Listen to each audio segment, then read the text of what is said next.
2025 is just around the corner, and what better time to make up your list of New Year resolutions. In this video, I'm going to give you 3 goals that you could set for yourself to become a better jazz musician next year. The first goal could be to finally start improvising. Maybe you've spent your time so far practicing scales, your technique, your sound, etc. So just getting better at your instrument, and now you finally want to take the next step and start improvising like a real jazz musician. Or you might have already tried improvising, but it somehow didn't really work out. You were not really satisfied with your results, or you didn't really know how and where to start. If that's the case for you, 2025 could be the year where you finally get serious about improvisation. And what's really important is that you know how to start and where to start.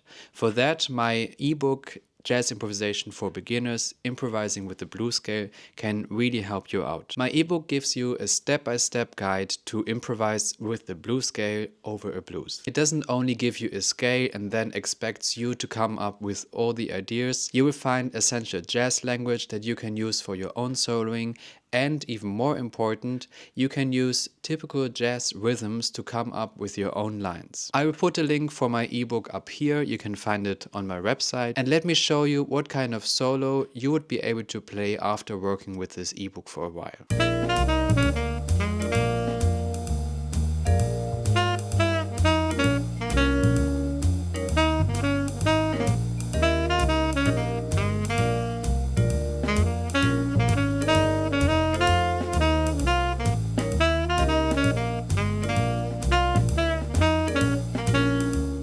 Another great goal for you for 2025 could be to learn all the 12 major scales. Knowing the major scales is the basis you need to become a great improviser. And once you really get them under your fingers, you will see that your improvisational skills will change drastically. So 12 scales in 12 months means 1 scale each month. This should be doable, right? When you practice your major scales, it's important how you practice them. The first step should always be to play it from the tonic, 1 octave up and 1 octave down. As soon as you're able to do that, you should try to play the scale from the tonic up to the highest note of your instrument, back to the lowest note of your instrument, and back to the tonic.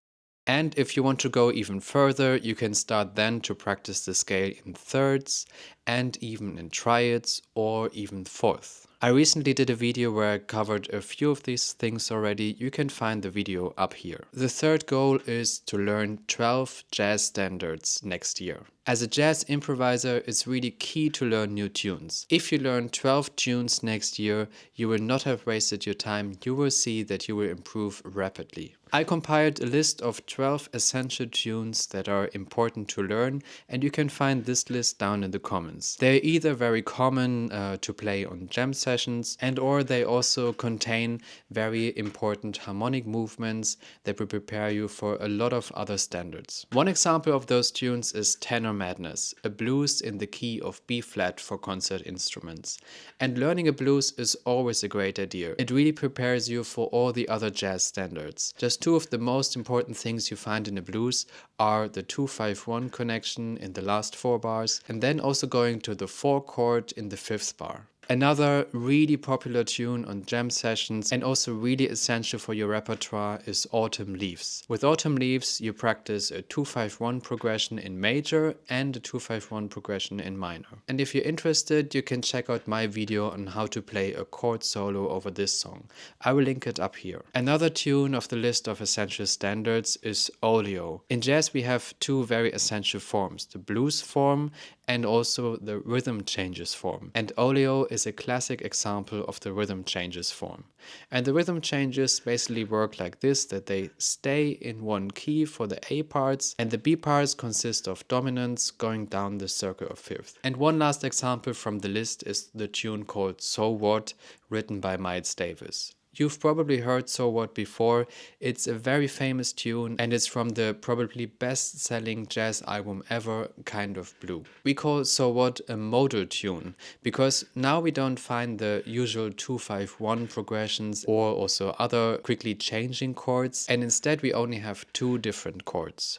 So modal basically means that you often stay with one chord and just improvise for 8 bars or even more over this one chord instead of playing through a lot of different chords. When you learn a new tune, make sure that you learn everything by heart.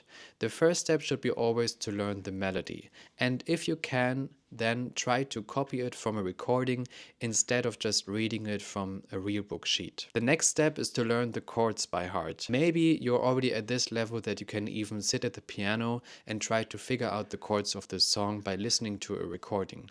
Otherwise, of course, you can take a chart and just take the chords from there. Only when you learn the melody and the chords by heart, you should start to really improvise over it, and you can start using scales and so on. If you want me to do a longer video on how to learn tunes, let me know down in the comments. Okay guys, that's it for this video and also for this year. I hope you will have a good transition into the next year, and maybe you will pick one of those goals for yourself for the next year and become a better jazz musician in 2025.